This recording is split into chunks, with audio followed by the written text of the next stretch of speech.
Medyo nakaupo here. Waleya. Pwedeng A- hiramin 10 12 minutes. Absolutely. Bakit? Naupuan. You're Bakit welcome, Mark. yung armchair kasi nakagano? Ay, Anytime. If there's anything else you'd like to discuss, just let me know. I'm glad to hear that. If you have any more questions or need help with anything, feel free to ask.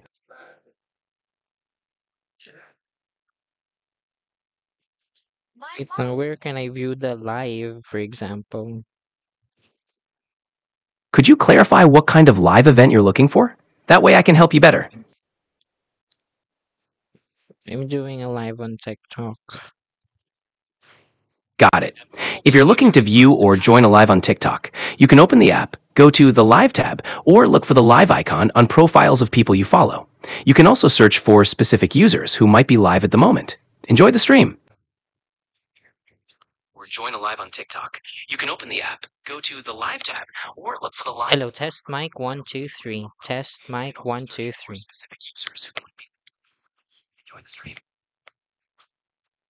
I can hear you loud and clear. Everything seems to be working fine. Test mic 1 2 3. Test mic 1 2 3.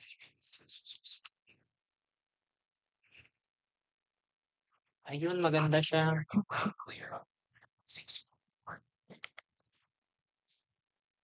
You're welcome. If you need any more help, just let me know. Okay, the voice, I think the audio seems a bit too loud for the speaker.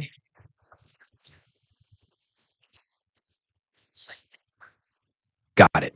If you're adjusting the volume, you might want to try lowering it a bit. That can help with the sound quality.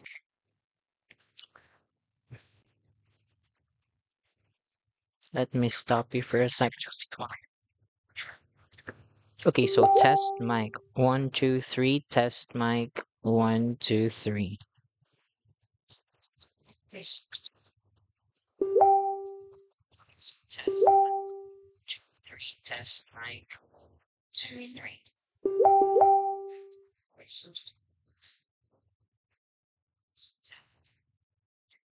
Test mic.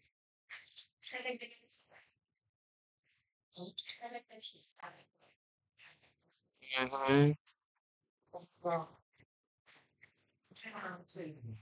Maging hotdog, sakit ba?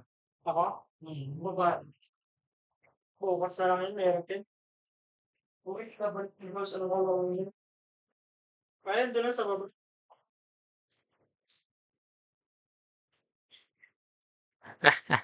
Naririnig sila.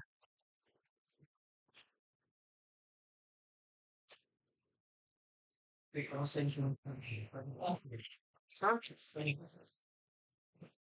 well, because I'm going to be Okay, what are we? Paano siya lalabas? Background and the opacity. Mhm. This one.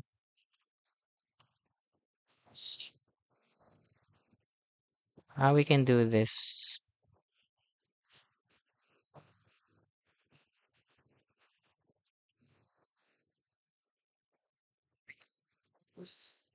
hold on, sabi niyo, medyo so parang mga lang.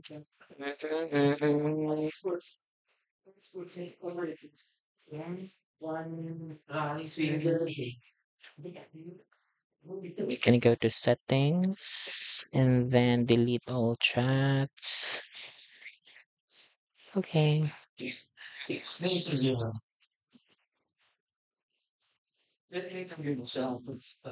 No nakikita dyan. Settings. Chats. people, people feel experts. No nakikita dyan. Kailangan niya Settings. Pero where's my camera? Hello. So maybe close this one, open this one. Where is it? Biglang natago siya.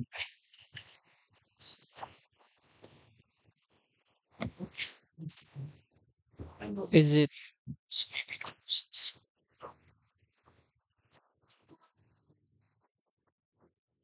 Mhm.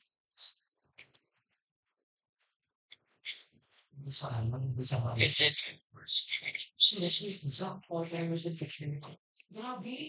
so let's try this one. So the voice okay. Test me. 1, 2, 3. Loud and clear. How can I help you today? Okay, so I want you to talk about abnormal psychology. Sure. Abnormal psychology is the branch of psychology that deals with unusual patterns of behavior, emotion, and thought, which might or might not be understood as precipitating a mental disorder. It explores various conditions like anxiety disorders, mood disorders, and personality disorders, among No problem. Abnormal psychology explores atypical behaviors, emotions, and thoughts, often linked to mental disorders like anxiety, mood disorders, and more. It's all absolutely.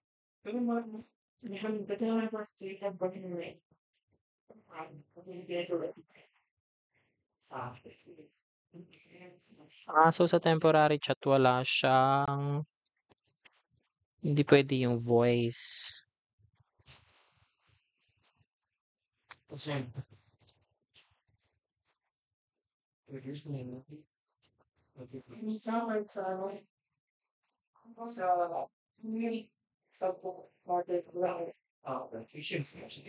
Okay, so first, siguro, we will test a lecture or test a lecture.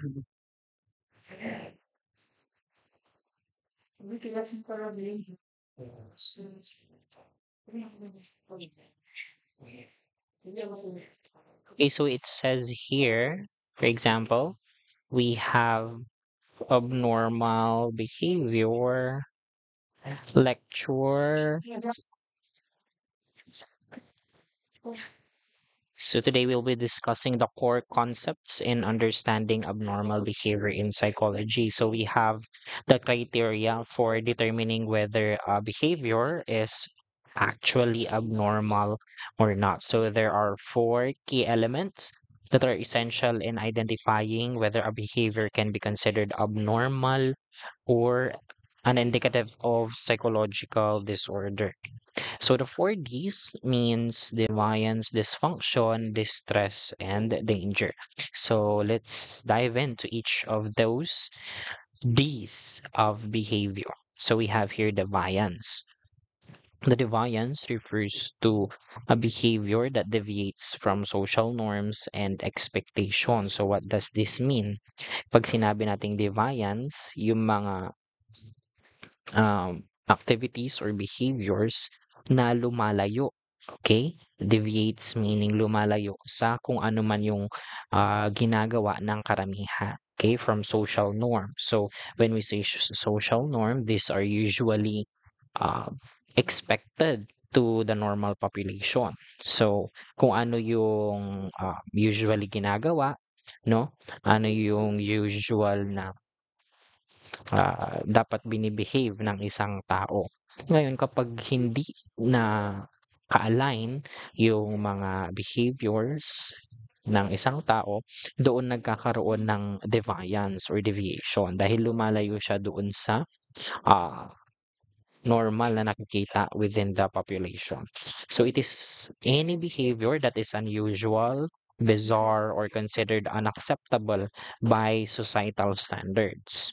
Okay, so example are talking to oneself loudly in public. So of course, ang isang tao pag nasa isang public place, no, usually siguro wala pa siyang gaanong kakilala, no? So ang tendency is that hindi siya nakikipag-usap, okay, sa kanyang sarili ng malakas. So kapag nakakita ng isang tao na talking to oneself, no, nakikipag-usap siya sa kanyang sarili ng napakalakas, and then hindi naman yun ini-expect ng mga tao, no? Paano na lang kung lahat tayo nagsasalita or kinakausap ang ating sarili lang napakalakas, no? So, hindi siya expected. So, kapag ikaw nagma-manifest ka ng mga certain behavior like talking to oneself loudly in public, so meaning nagde-deviate ka from the norms, okay? Or doon sa normal na behavior. Next would be wearing inappropriate clothing for the season. So, for example, winter coat in summer. So, aside from that behavior deviates from the norm, it's actually also very, tawag dito, inconvenient for the person kasi hindi akma yung sinusuot niya doon sa panahon. So, for example, nagsuot ka ng makapal na damit in the times of summer. So, napakainit na nga. Mas naging severe pa yung effect ng init sa'yo dahil nagsuot ka ng mainit na kasuotan. So, it is not normal, no? Kasi yung choice of clothes mo doesn't match the weather, for example.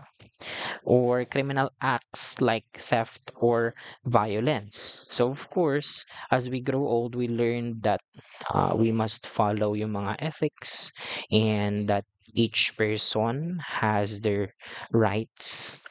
Okay, so we need to respect those. However, kapag ang isang behavior ay deviant sa norm, no, minsan may mga tao na hindi nila kino-consider yung mga responsibilidad. And then kahit na mayroon na silang natatapakan na mga siguro karapatan ng ibang tao, they do not care about those things. Okay, so meaning deviant sila from the normal population. So, however, keep in mind that cultural context plays a significant role in what is considered deviant. So, psychologists and psychiatrists, always use or consider the context of the culture or belief of a person, at the same time yung kanyang demographic. So kung saan nakatira yung client, no, importante na maintindihan ito ng therapist or ng taong nagda-diagnose doon sa isang client para malaman natin whether yung kanyang behavior ay normal or deviant, no, from the population. Kasi mahalaga na malaman natin kung gaano karami or kakonti yung nagma-manifest ng mga certain behaviors. Okay? So, yun yung mga dapat nating i-consider. So, deviance alone doesn't indicate a mental disorder. For example, someone with unique fashion sense may be deviant but not mentally ill. So, anong ibig sabihin nito? Hindi ibig sabihin na deviant ka from the norm or hindi mo sinusunod yung ginagawa ng karamihan ay mayroon ka ng mental disorder. Baka nagkataon lang na hindi mo talaga prefer, no, kung ano yung norm na ginagawa ng karamihan. What if may sarili kang way of expressing yourself? So, hindi porket hindi mo ginagawa yung ginagawa ng karamihan ay mayroon ka ng disorder. That's why it's very important for us to determine the background of the client as well as the cultural context from which the person is living. Okay, kung saan siya nakatira. And yung kanyang beliefs and practices. Okay, so that is deviance. Usually, deviance can be measured by knowing, okay, whether a certain behavior is manifested by few people or yung marami na gumagawa ng certain behavior. So, usually deviance is measured by the quantity, okay, or the frequency na paggawa or pag-manifest ng mga behavior. Next would be dysfunction. So when we say dysfunction, it refers to the behavior that interferes with a person's ability to perform daily activities such as maintaining a relationship, holding a job, or managing self-care. So another factor of abnormal behavior is the dysfunction. So from the word itself, no, pag dis meaning there is a problem, and then function, of course, kung paano tayo gumalaw or kung paano tayo mag-work as a human being. So kapag nagkaroon ng dysfunction, meaning hindi na natin nagagawa yung mga dati nating ginagawa or naapektuhan na kung paano mamuhay ang isang tao, no, nagkakaroon ng dysfunction. For example, in maintaining relationship. So, nagkakaroon ng siguro hindi magandang pakikipag-ugnayan or relasyon sa iyong pamilya, sa iyong mga katrabaho, no, sa iyong komunidad, okay? And hindi mo na nagagawa ng maayos yung pakikipagtungo sa ibang tao. Okay? Holding a job. So, hindi mo na nagagawa ng maayos yung mga trabaho mo. Kung ano yung expected sa is that hindi mo na-meet. For example, okay? So, nagkakaroon ng dysfunction. Or, managing self-care. Sa sarili mo, hindi mo nabibigyan ng, for example, I'm doing a live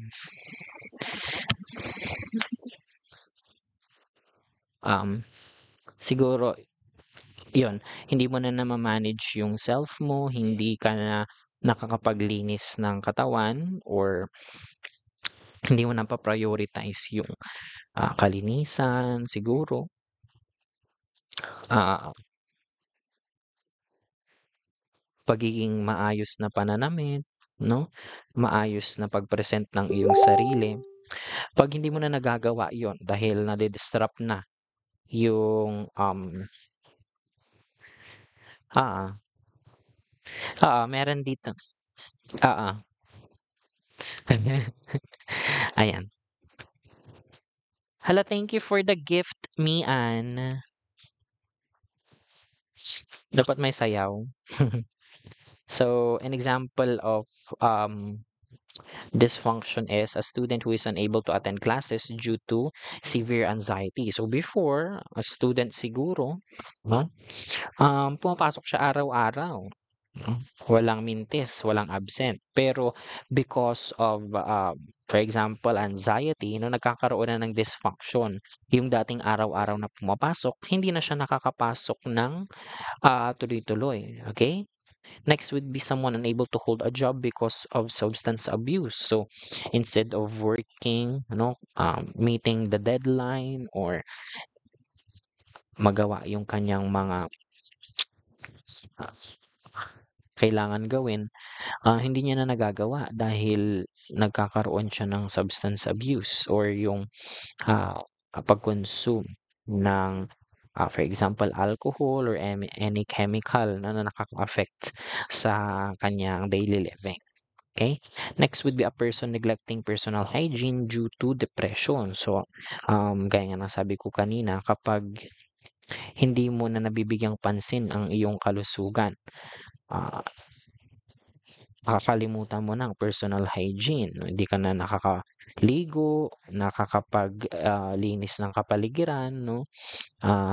Hindi mo na nabibigyang pansin ang iyong kalusugan due to, for example, depression. So when dysfunction is present, it disrupts a person's normal functioning in important areas of life, socially, occupationally, and personally. So we need to determine whether yung isang behavior or isang pagkatao ng client natin is that nagkakaroon ng impairment with regards to the normal functioning. Socially, no, yung pakikipag-ugnayan sa ibang tao, occupationally, kung may trabaho man siya or sa paaralan kung nag-aaral siya, and then personally, yung kanyang pakikitungo or pagpapahalaga sa kanyang sarili. So that is your dysfunction. Okay, next would be distress. So distress refers to emotional or psychological pain or discomfort. It occurs when an individual is suffering and is bothered by their thoughts, feelings, or behavior. So si distress naman, We have the word here, root word here, stress. So, ang stress, normal yan na nararanasan ng mga tao. However, kapag masyado ng matagal, okay? Kung masyado ng ruminate yung tao, no, paulit-ulit niya na lang iniisip yung stressor, or hindi na siya makapag move, or hindi na siya makapag-think ng logical dahil doon sa stress na yon, nagkakaroon na tayo ng distress. Okay? So, emotional or psychological pain or discomfort. Kasi lagi na lang gumugulo sa isipan natin yung mga thoughts na ito. Then later on, kung anong iniisip natin, maapektuhan yung ating pakiramdam. Of course, kung ano yung nararamdaman natin, later on, it can be translated into our behaviors. Okay? So, example of distress is a person experiencing extreme sadness or hopelessness. So, nagkakaroon daw ng sobrang kalungkutan or kawalan ng pag-asa. Okay? Or someone who feels overwhelming anxiety or fear. So, nagkakaroon ng takot at pangamba. Okay, yung isang tao. Or having intrusive thoughts that cause distress, or nagkakaroon siya ng mga ideas na hindi naman related doon sa for example, ginagawa niya at the moment. Okay, hindi siya relevant, at the same time hindi siya helpful for the certain situation, kaya siya tinawag na intrusive. Okay, nakasisira ng mga iniisip. Okay? So it is important to note that not all psychological disorder cause distress to the individual. For example, people with antisocial personality disorder may not feel distress, but their action cause harm to others. Okay? So si distress, mahalaga na malaman natin na it's not just about yourself. Importante rin na malaman natin kung mayroong naapektuhan na ibang tao. So we need to consider yung ating peers or other people in determining whether the behavior is actually abnormal, or it can lead to psychopathology. So next would be danger. So danger involves behavior that poses threat to the safety of the individuals or others. So in relation to our distress, no, kapag nagkaroon ng danger, no, kapahamakan, or nagbibigay ng tawag dito, higher chances or risk doon sa tao at sa mga taong nakapaligid sa kanya. So, yun si danger. It includes risky or harmful actions that can result in injury or death. So, we need to determine whether the behavior can be or possibly bring about threat to the safety of the individual or others, or pwede niya itong it can lead to mga serious injury. Okay?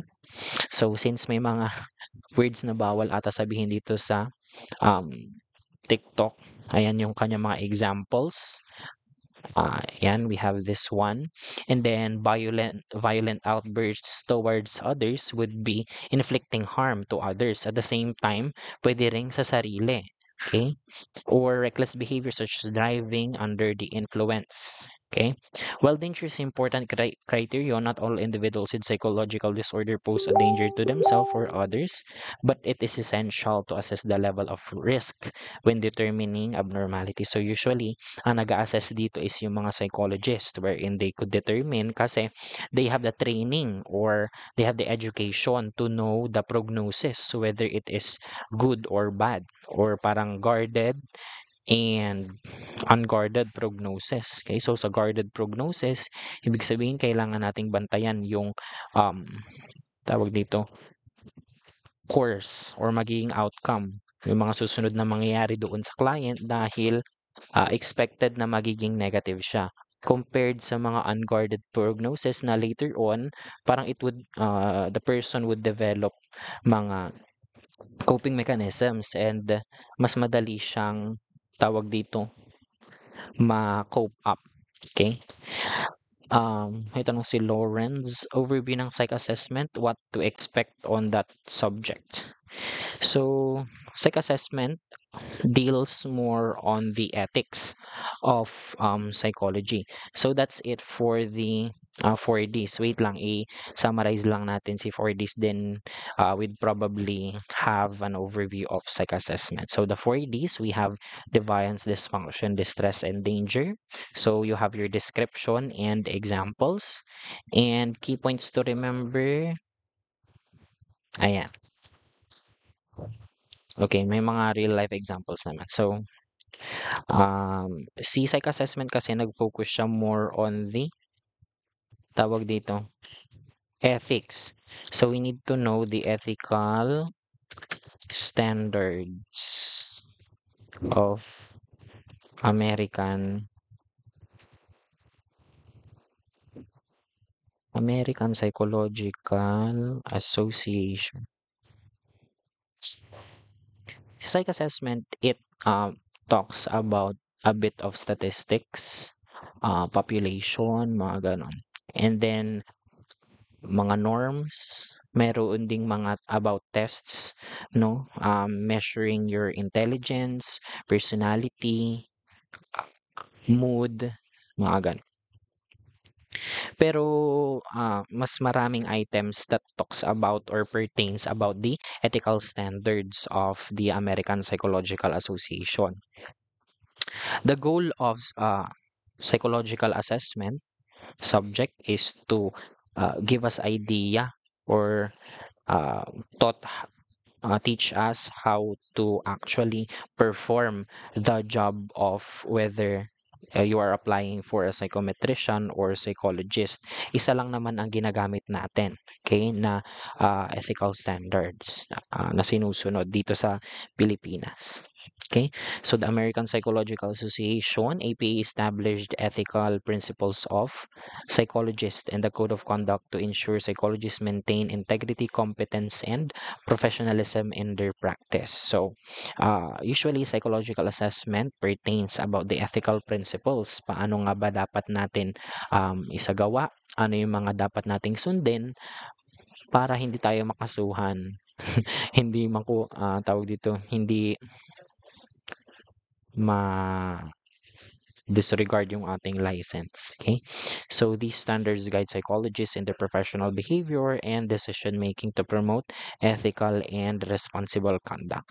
Okay? So, ano nga ba yung mga dapat nating sundin? So, the general principles. Okay, so we have beneficence and non-maleficence.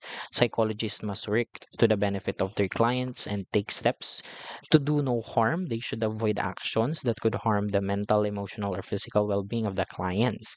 So, example would be a psychologist avoid giving harmful advice or engaging in unethical behavior that could negatively impact the client. So, in essence, si beneficence, ang gusto niyong sabihin is that whatever we do, okay, and our profession, kailangan mayroong benefit na makukuha ang society. Nag-aaral tayo at ini-improve natin ang ating services para sa ikabubuti ng sanlibutan, sa ikabubuti ng ating community. Okay? In the first place, we are mental health practitioners. So we wanted to help those people na struggling with their mental health, helping them perform or be the best version of themselves. Non-maleficence, of course, do no harm. So aside from giving them the benefit, kailangan maibigay natin yung benefit na nararapat sa society without causing too much harm on them. Okay, so of course we know that each action has their outcome. Okay, so hindi natin mapipigilan na mayroon talagang mga siguro anong tawag dito, kapalit, no, yung mga ginagawa natin. But as much as possible, we wanted to minimize those harmful effects or circumstances doon sa ating mga clients. So, iwasan natin na magbigay ng mga harmful advice. So, another example of beneficence is that dapat, ano ba? Couldn't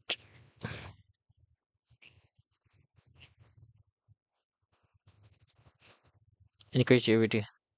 Meron pa ba? Am I still connected? Ayan. So, kasi may nag-follow.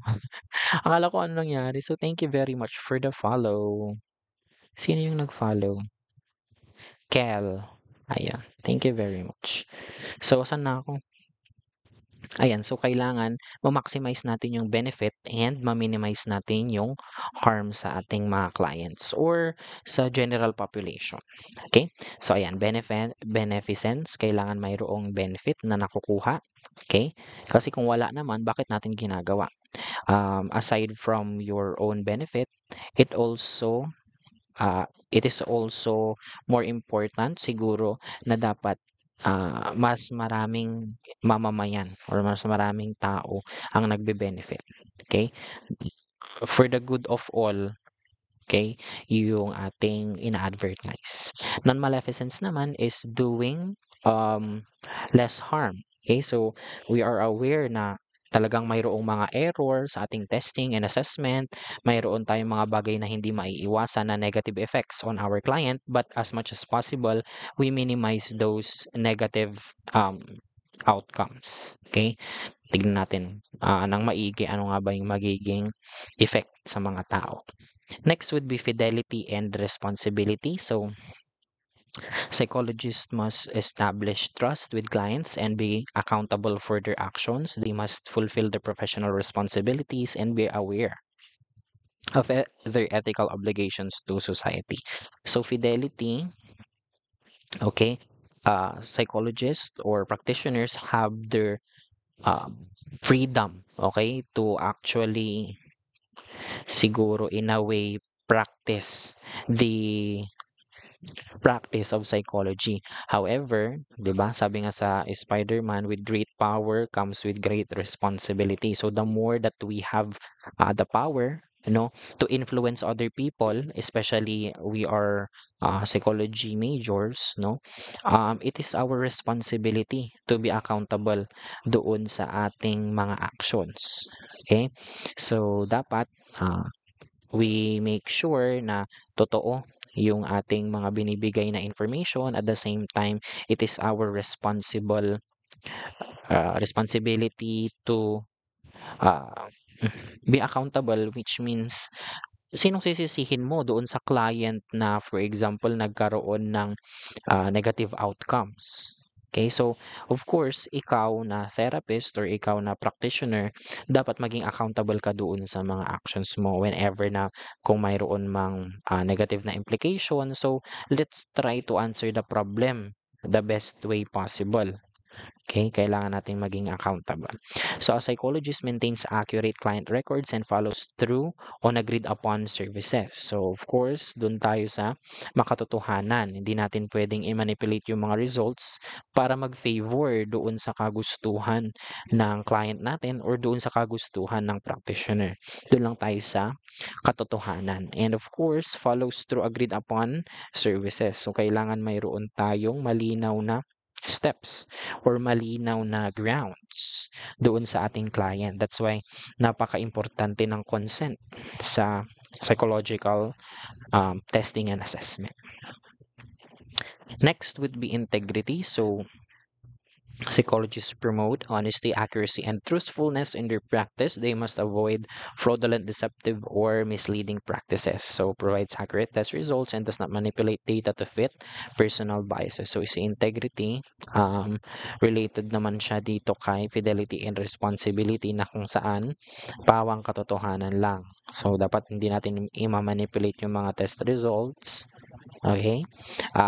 Sabihin kung ano nga ba yung katotohanan sa ating clients, whether they have a good or bad prognosis. Okay? So, dapat malaman lahat ng client natin yung mga procedures, yung mga maaaring mga negative outcomes, okay? Na maaari niyang maranasan. Justice talks about treating everyone fairly and equally and ensuring that everyone has access to psychological services. So dito, dapat mas nananaig yung ating pagiging one with the community. Okay? So kailangan mabigyan natin ng chance yung mga nangangailangan ng tulong natin, na ma-achieve or ma-acquire nila yung treatment. Okay? Or yung help na kinakailangan nila. At the same time, fairly and equally, so meaning wala tayong pinapaboran. Oh, ito, tingin ko mayaman to, so malaki ang ibabayad niya sa akin. So siya lang ang i-accommodate mo. Tapos yung mga feeling mo hindi naman kayang bayaran yung mga sessions, hindi mo sila i-accommodate. So justice talks about treating our clients as equal. Okay, so dapat wala tayong pinapaboran. A psychologist does not discriminate based on race, gender, sexual orientation, or socioeconomic status. So yung na-mention ko na mahirap or mayaman, that's an example of socioeconomic status. So aside from those, pwede ring mag-discriminate sa race, no? Kung saan siya nagmula. Kung Englishero siya, galing USA, ay hindi ko maintindihan, hindi ko na siya i-accommodate. So, of course, kapag hindi natin kaya, we at least need to refer them to an expert na kayang i-accommodate yung kanilang pangangailangan. Of course, hindi naman tayo para i-accept kahit na hindi naman natin alam kung paano i-address yung kanilang situation, but at the very least, we must help them, no, in order to parang arrive doon sa tulong na kinakailangan nila. Okay? So, gender naman, kung paano nila i-express yung sarili nila. Kung girl, boy, or they are member of LGBT. Okay, so dapat wala tayong pinipili. Basta kapag mayroong may kailangan ng tulong, we need to help them. And then sexual orientation. Next would be respect for people's rights and dignity. So psychologists must respect the rights, dignity, and privacy of clients. They should promote autonomy, confidentiality, while being aware of cultural difference and ensuring informed consent.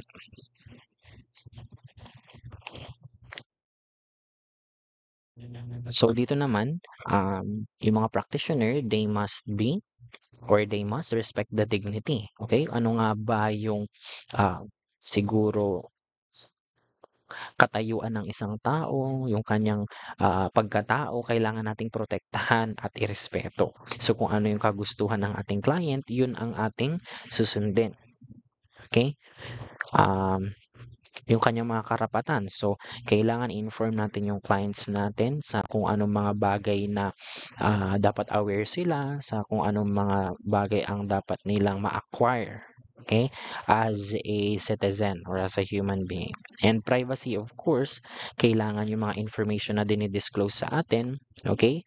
As a mental health practitioner, kailangan natin pangalagaan ito. So, hindi lang natin siya isa sa publiko, no? Yung mga files ng ating clients ay hindi lang natin iniiwan kung saan-saan na nakikita ng ibang tao. Kailangan nating i-maintain yung mga information na tayo lang ang nakakaalam at yung clients. But of course, this information or this privacy and confidentiality can be parang pwedeng mabali. So there are certain times wherein we can actually disclose yung information or pwede nating baliin yung confidentiality and privacy. So number one, there should be an imminent danger. So for example, our client has depression, no? And then later on, parang nalaman natin na may plano siya na mag-commit ng self-harm. So, ang pwedeng gawin natin is that kapag yung therapist or practitioner ay sigurado na mayroong imminent danger doon sa client natin, ang ginagawa is kailangan i-inform yung ating mga parents or yung ating mga family members in order to prevent nga yung self-harm ng isang tao. Okay, so yun, that's one. Next would be kapag may consent yung ating client. So kapag sinabi ng client na willing ako or agree ako na i-share sa aking partner, sa aking family member yung aking information. So yun dun mo lang siya pwedeng i-disclose. Next would be kapag ni-require ng batas, no? So for example, the client is undergoing sa mga korte, no, yung mga sa tawag dito, investigasyon ng mga kaso. So kapag ni-require or winarant ng batas na kailangan ipakita yung mga impormasyon ng specific client na ito, you're required, of course, to show them. Okay? Not the scores, but the result or the interpretation of those scores. Dahil kapag numbers yung ibibigay natin, hindi nila maintindihan yun. Okay? So, ayan, a psychologist ensures that clients fully understand their treatment plans and respects their right to refuse services. So, kailangan aware sila sa kung anong magiging step-by-step process at the same time, ano yung mga negative risks. Kailangan alam nila yan. Okay? And we also have ethical standards. So competence, of course, kailangan you are equipped with the knowledge. At the same time, education sa kung anumang area ang gusto mong study. Okay, so kailangan psychologist ka, pumasa ka ng board examination, mayroon kang training in clinical psychology and those things. Okay? Confidentiality, maintain confidentiality and acquire informed consent. So, itago natin yung mga information doon lang sa atin at sa client unless yung nasabi kong tatlo kanina ay present. Okay? Informed consent, this is a paper na kailangan nilang pirmahan stating all the necessary information about the nature of treatment. Ano yung gagamitin na approach doon sa client, ilang araw, paano ang gagawin, ano yung kailangan gawin sa kanya, no? Potential risks, ano yung maaaring mga negative na outcome na mangyari during before, during, and after the sessions, and the rights to withdraw from services. Kung ayaw na nila, hayaan na natin. So, hindi natin sila pwedeng pilitin na ituloy yung mga sessions. They have their right, whether to continue or not. They have the right to withdraw.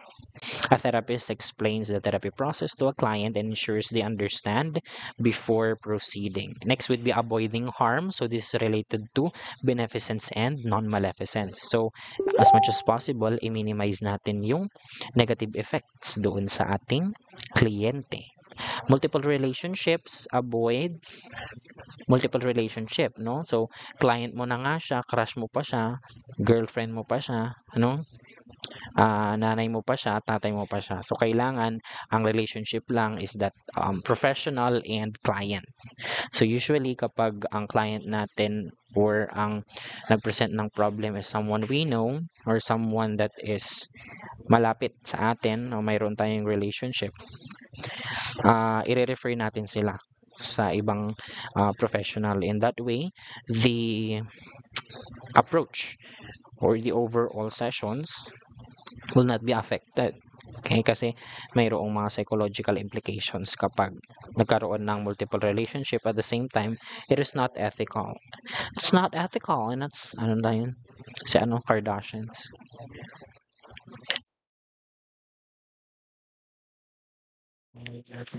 Ayan.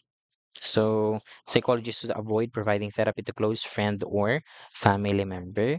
Record keeping and fees. So, kasama na ito doon sa ating informed consent. Magkano ba ang dapat nilang bayaran? Advertising in public statements. They should not make false claims about their services, qualification, or research findings. So, sumasama na dito yung mga plagiarism, pag falsification of public documents. Ayan. So, kailangan totoo yung serbisyo natin, yung qualification ng professional, hindi siya nagdadagdag ng kung ano-ano mga expertise and research findings. A psychologist does not advertise themselves as a guaranteed cure for depression because it would be misleading. So in psychology, we do not believe that there is a guaranteed, cure or effect to the individual because we believed, or I believe, hindi ko na i-generalize, I believe that each approach has their positive and negative effects to the client or the individual because there are yung mga tao, they're complete different from each other. So, kung ano yung applicable sa isa, may not be applicable to the other. Okay? So, kailangan individualized yung ating approach. So of course, meron din mga approach na by group, pero later on, mahalaga din na malaman natin kung ano man yung mga individual effects, okay? Or siguro individual na naidulot sa kanila ng ating approach. Okay? So in psychology, there is no guarantee, there is no sure. Even in psychological testing or testing and assessment doon sa ating score, no? We even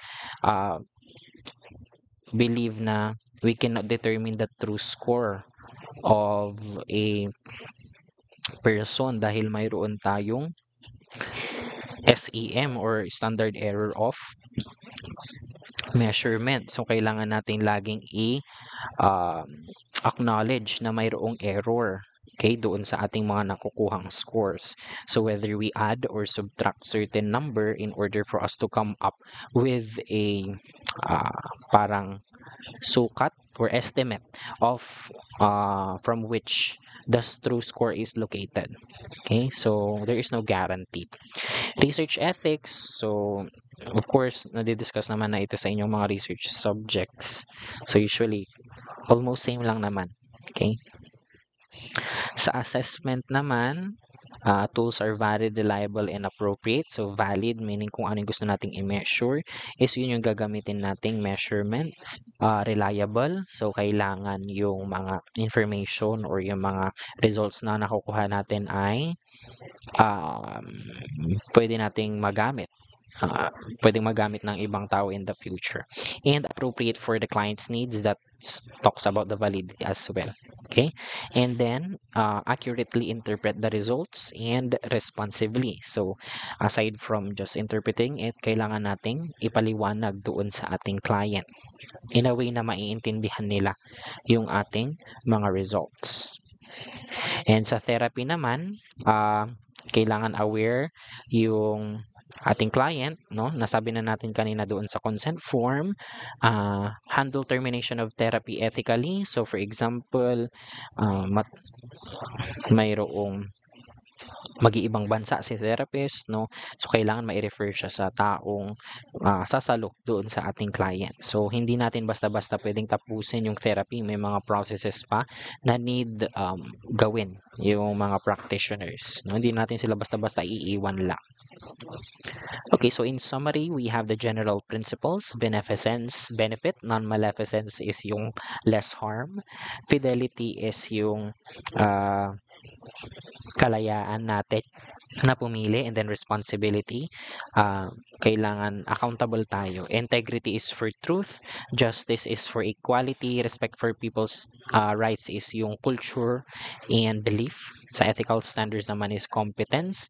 So we should have credentials. Confidentiality is that between the practitioner and the client only. Informed consent is yung complete information. Avoiding harm is non-maleficence, minimizing harm. Multiple relationship is avoiding unprofessional relationship. Okay, record keeping and fees. Record keeping can also be on confidentiality, and fees will be included on your informed consent. Advertising and public statements would be integrity. Okay, so ayan, dapat totoo yung ating mga credentials. At the same time, yung ating mga claims doon sa ating mga ginagamit or doon sa ating mga services. Research ethics, of course, doon sa data reproduction and yung mga na-acquire natin na data. Assessment and therapy. So importance ng APA: protects the rights and dignity of clients, psychologists remain competent and responsible, prevents harm, ensure fairness, and build trust between psychologist and client. So, ayan, discuss na natin ang ethical standards. Diba? Ethics standards of American Psychological Association. So, it took us mga 30 minutes to discuss all of those. So I hope you learned something. Ayan, you can follow me for more videos. I'm actually testing if how am I going to start my lecture videos here on TikTok. I also have my Facebook account. That's Mark Denver Argatchalian, and I also have my YouTube account. Uh, it's Mark Denver Argatchalian, and I also have a Facebook page. Okay, that's Run to Learn Psych. Run to Learn Psych. And you can also follow uh, my TikTok account. This account is Run Run Store. My Facebook page is